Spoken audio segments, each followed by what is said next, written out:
How much worse will the Dallas Cowboys offensive line be in 2024? All that and more in this episode of the Locked On Cowboys podcast.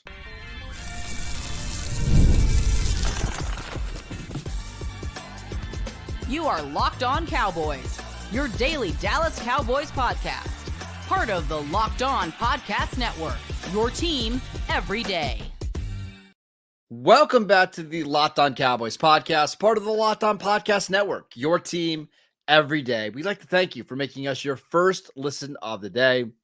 Today's episode is brought to you by FanDuel.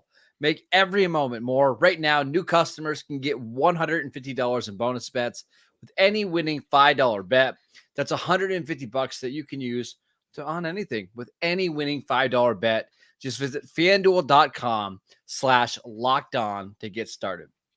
I am your host, Marcus Mosher. You can follow me on Twitter at Marcus_Mosher. Joining me today, as always, is Landon McCool. You can check him out on Twitter at McCoolBCB. We're continuing with our 10 burning questions as we get closer to mini camps and training camps for the rest of the summer. On today's show, we're looking at how much will the Cowboys offensive line change, improve, maybe get worse this season. Because I think, Landon, that's the perception here is that the Cowboys are going to make a big step backwards on the offensive line. Would you agree? I think initially, there's going to be a step back just because you're playing a lot of young guys and they're going to need experience to get better. I think that should be anticipated to a certain degree. But I also think that we need to take a step back and get a very realistic look at how this offensive line was playing at the end of the year last year. I think that the pass protection was good throughout the season for the most part. And really, I think in some ways, Tyron Smith kind of tells the tale, right? Tyron, for the first time in a little while, was able to kind of have a healthier season, right? Certainly for him. They were able to maintain him by kind of limiting his practice reps during the week. And that seemed to have a positive effect on his ability to make it through the week and make it into the game. But the results were very different than what we expected from Tyron, right? He got into the game and he was still the same kind of pass protector we knew. But the guy that was moving bodies in the run game or was a weapon in on the backside of wide zone or was as somebody that can get to the second level and move bodies, if he needed to, we didn't see a lot of that last year. And that's where where his where age has started to catch up to his game a little bit. It just feels like, and look, I think that there's something to the idea as well that potentially that he was not as good a run player because he wasn't getting those padded reps during the week, right? That he wasn't getting that opportunity to kind of, get his hands and move bodies during the week and kind of get his fits right and everything. So, and I think that that's kind of, like I said, a microcosm for the larger offensive line. It just felt like, for a team that had Zach Martin and that had Tyler Smith, that had Tyron Smith, this team was not able to run the ball as well as it should. So to kind of get to the larger question again, I think, immediately, especially in pass protection, this team is not going to be as good as they were when we left them at the end of last season. It's good, right? It's going to be almost impossible for them. Yeah, it's a steep learning curve. You've got two rookies starting, one of them at obviously a very important position as far as pass protection goes. So there is just going to be expected that there is going to be a learning curve. Now, the question becomes how much of a learning curve? And on the second part is there a chance that despite having a very severe learning curve as in a pass protection situation, is there a chance that maybe this team is a better run blocking team right away? We're going to talk about that in segment 2 because I think that is very realistic. I'm concerned about the pass protection for a couple of different reasons. These are Tyron Smith's numbers according to Pro Football Focus last year in pass protection. 99th percentile pass block grade, 99th percentile pass block grade on true pass sets, 99th percentile pass block grade with no play action, 99th percentile pass block grade on 5 and 7 step drops. He was the NFL's best pass protecting left tackle last year. And now you're starting a rookie who is pretty raw, who's making the switch from right tackle to left tackle. I don't see any way that it's not a massive, massive downgrade in year one. And you're hoping by year 2, year 3, he can become, a good left tackle. But to think you're going to get Tyron Smith is foolish. It's just not going to happen. and they know that. Yeah, absolutely. And I think ultimately, let's talk about what that looks like a little bit, right? Like that doesn't mean that suddenly Dak's taking 20 more sacks immediately right away. But what it does probably mean is that you might have to spend some more resources to kind of maintain the play instead of having five or six guys out into a route or being available. You may only have 4 or 5 because you need an extra guy or two to come stay in and block for you just to help your young offensive line. So I think, what it ultimately means is that, the Cowboys have been a team that has had the luxury of being able to put a lot of people out en route because you've been able to trust guys like Tyron Smith to work on an island to win their pass block reps. I think, especially immediately, the Cowboys offense is going to need to rely a little bit more on play action, a little bit more on, extra 6-7 man protections. And just until you get Guyton to a point where you feel like, you can more consistently play him on an island by himself. Most left tackles get some help or a little bit of help. So, the hope is that you can get Guyton to a spot where he's, middle of the road, average left tackle by the, first quarter pole, halfway point of the season. And that, yes, you still are going to have to give him some help here and there. But maybe you'll be able to actually have some snaps where you don't have to help him, or right. you can mix it up a little bit more. And that's kind of the trend that we're going to see, hopefully, as the season goes along. I think the other thing that you're hoping with Tyler Guyton is, we basically have known for the last however many years that you have Tyron Smith for 13 games in a good season at this point, and then you're going to have 4 games with a backup. I think what you're hoping is, let's say you grade Tyron on a scale of 0 from 10, and he gives you a 9 every week. And then whenever you play the backup left tackle, they come in and they give you a 3, right? I think you're hoping that Tyler Guyton's average play is somewhere close to what you ended up getting as, whenever Tyron Smith came out. That's probably not going to be that likely in year 1 because Tyron was so good. But I think what you're hoping for is improvement. And what you're hoping really for in year 1 is make sure that Tyler Guyton isn't the reason why you're losing football games. Yeah. If the good thing with Mike McCarthy is we've seen them play with Chuma Udoga at left tackle for a couple of years now, and they've been able to have big scoring weeks with Chuma playing left tackle. If they can have the same player for Tyler Guyton, they're going to be okay. Yeah, and I think we're looking for a better left tackle in the aggregate, right? Yes. And it's probably the money not going ball. to happen this year. Yeah. It's the money ball thing, right? Yeah. Right? Except reverse money ball, right? Like you had to produce your left tackle in an aggregate because you didn't get 17 games of Tyron Smith, but hopefully you're able to replicate that 17 game season by not having your best player out for 4 and 5 games at a time per season. I think we've talked a lot about Guyton, and I think Guyton is the guy that you're targeting here. But I do think we need to mention Cooper Beebe here as well, right? Because I think there is a chance that it takes him a second to kind of get his. I think we would generally agree that he is the least of the two that we're worried about, just because of the nature of the position, the nature of the change, the experience that he played with at the Big 12. But I think it's worth pointing out that there is obviously always the chance that Beebe takes a little while to develop. I think it's very likely. Yeah, he's also making a switch to a new position, and so I tend to think I feel a little bit more solid about Beebe just because he comes in with a lot of natural strength. It's a very natural move for him inside, I feel like, and again, lots of experience in the Big 12. But it certainly is worth pointing out that there are 2 rookies here. One of them probably has a little bit more of a curve than the other, but they both have that rookie curve that they've got to get used to because they're both expected to start on what is supposed to be an offensive line for a team that's contending. So just to wrap everything up here, I think you and I both believe that the offensive line is likely to be worse this year.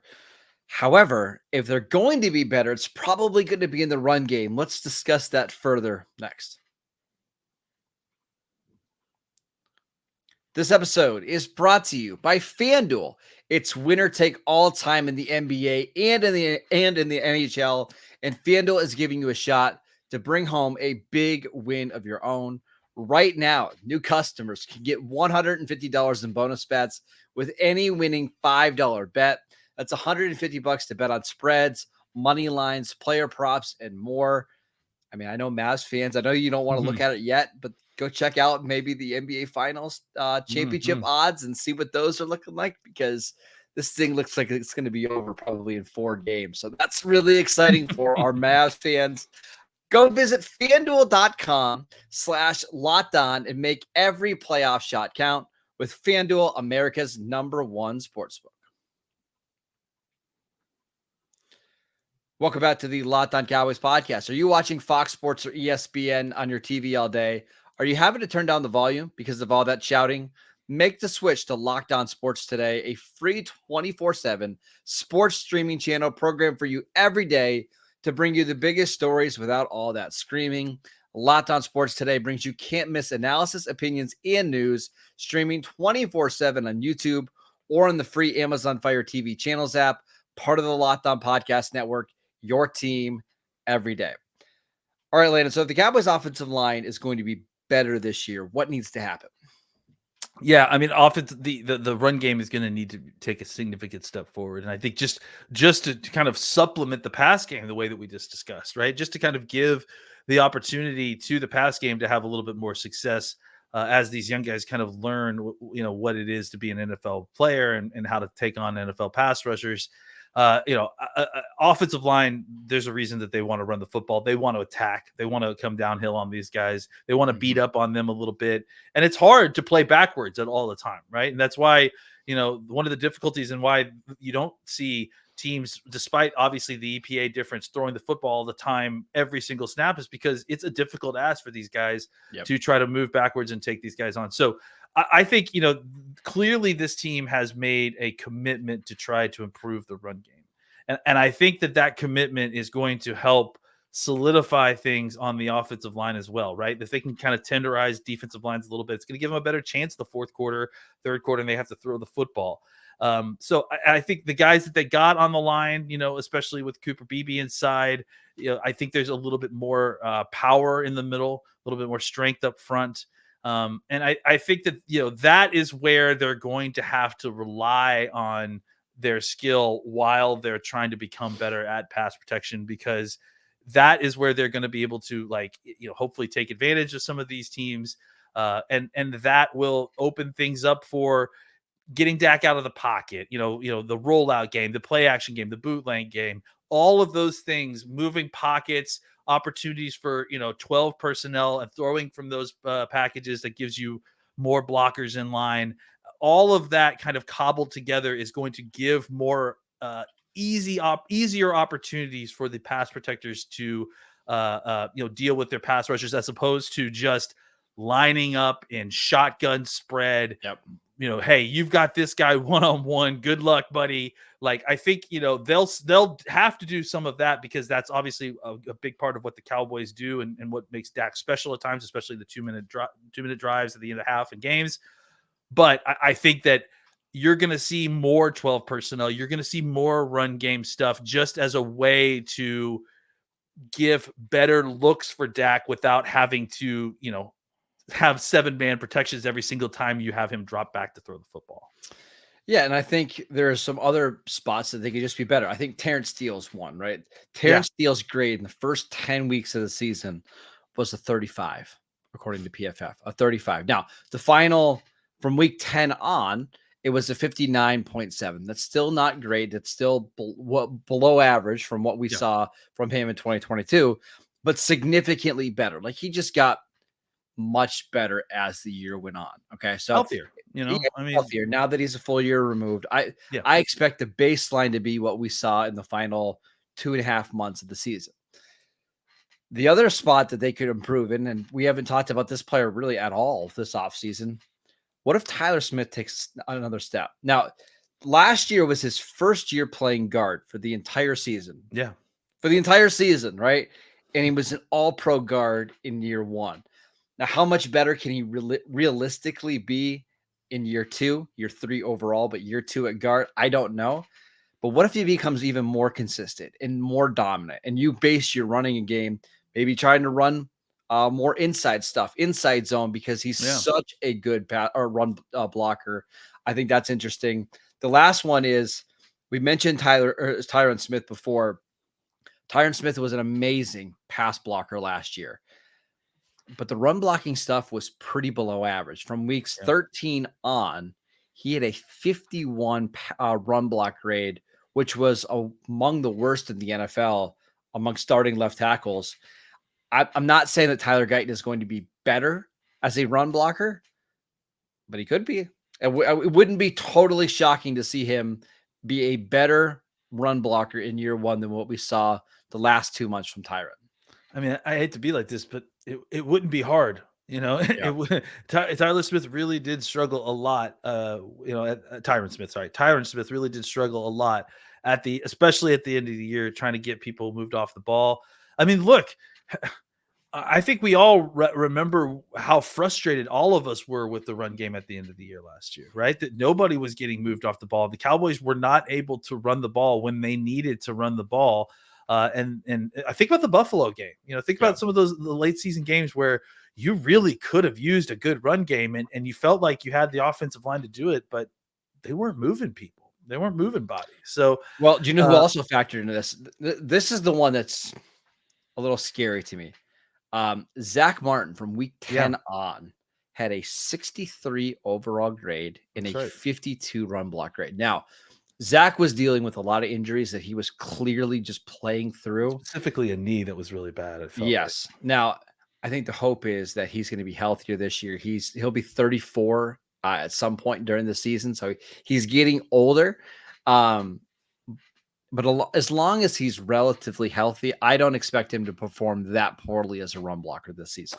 Yeah, I expect there to be some improvement on the right side of the offensive line, just generally because I think both of those guys are going to be healthier this year, or at least you hope so, right? Going into the year, at least going into the year, right? I mean, let's think back to going back to Steele for just a second. Think about where he was at the beginning of the year. We weren't even sure if he was going to make it to in time for training camp and for the regular season. So I think it was a kind of a we were thinking about will he or will he not make it, and we didn't really stop to think about should he or should he not, because it really was a struggle, very much so early on. And as it got better, it got better for him. But we're all hoping for a return to something closer to 2 years ago. Terrence Steele, and same for Zach Martin. I mean, he had a lower body thing that started, I think, in training camp. I think it actually started as an ankle. It was an ankle injury. Yeah, he got hurt in the Jets game. Yep. And then as the season kind of went on, was it the Philly game? I can't remember, but there was one game where he went down and it looked like it was his knee, and he looked different after that. The Bills game. He got hurt in the Bills game. That's what it was. And he came back in and he played, but he didn't look like he was. Well, he came back in for like 2 plays, and then he had to come right back out. Now he played the next week against Miami. But I'm going to read you his grades just for the final 4 weeks of the season. So he gets hurt in that Bills game. 38.5, 61.2, 58.5, 52.3. Here are his run blocking grades: 55, 54, 45, 46. Yeah, I mean, that's rough when your 2 best players in your offensive line, like the kind of stalwarts of your offensive line, are your 2 worst run blockers. Like that makes it rough to kind of move the football, and obviously makes it certain. So you have to kind of over rely on Dak to throw the football. So it's a tough place to be when everyone knows that you're throwing the football and you're still having to throw the football. And that's why I think that, plus the kind of health stuff, is why the Cowboys felt like they needed to kind of reset the table a little bit on the offensive line, because they can't live and die only with the pass. They have to be able to run the football. And if there's anything that we've learned these last 3 losses in the playoffs, is that, man, it really would have been nice to have a run game early in these games in order to kind of stabilize things, to give settle things down. Yeah, exactly. So I think that's the hope, is that there's improvement on the run blocking aspect immediately, and then hopefully that supplements the needs of the offense as the pass blocking also kind of raises up as the season goes on. Now, I know it sounds like we're blaming everything on the injuries, and that's not all the case, but it was a big deal last year. I mean, there was a game, was it against the Cardinals, where Tyron was out on the sideline. Biadasz didn't play.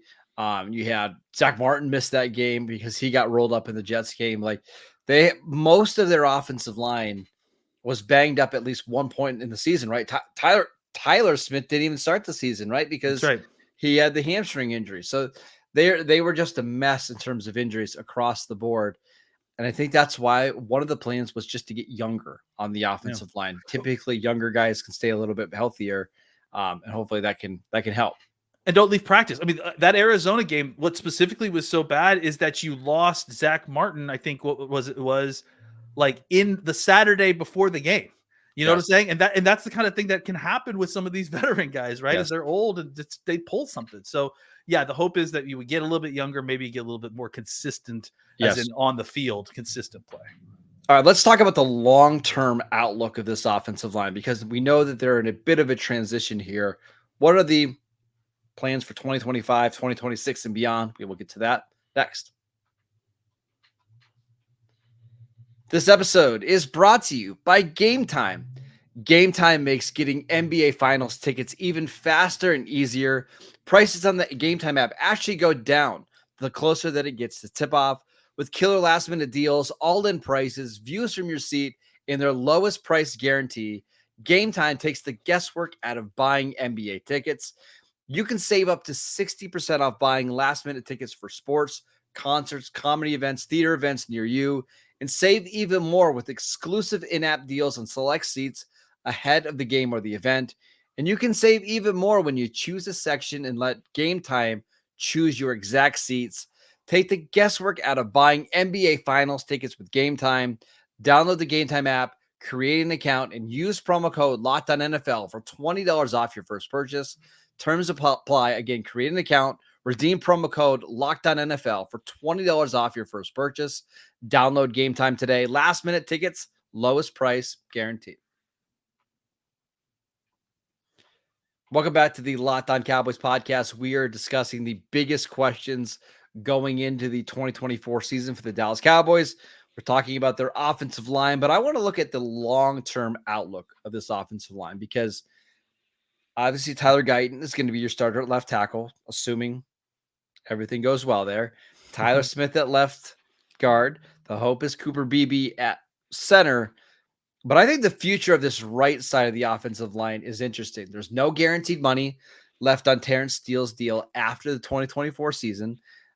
Zach Martin, his contract is up after this year.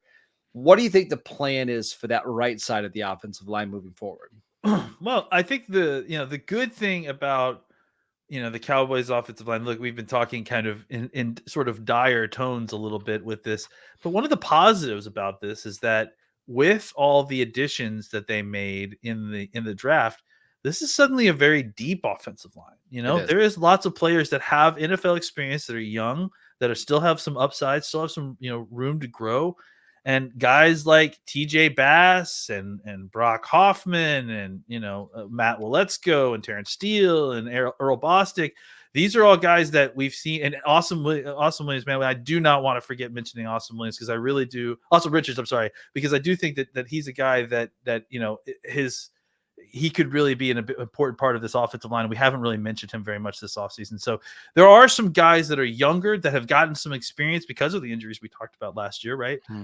Brock Hoffman was one of those guys who I'm pretty sure found out the Saturday before the game that he was going to be starting in that game against Arizona. And much to my chagrin, because I talked about how poor I thought he was during training camp. Yep. He played okay, certainly way better than I expected. So, there is an opportunity for guys like TJ Bass to kind of, really make a mark here to go into the season. Hey, I've got some starting experience now.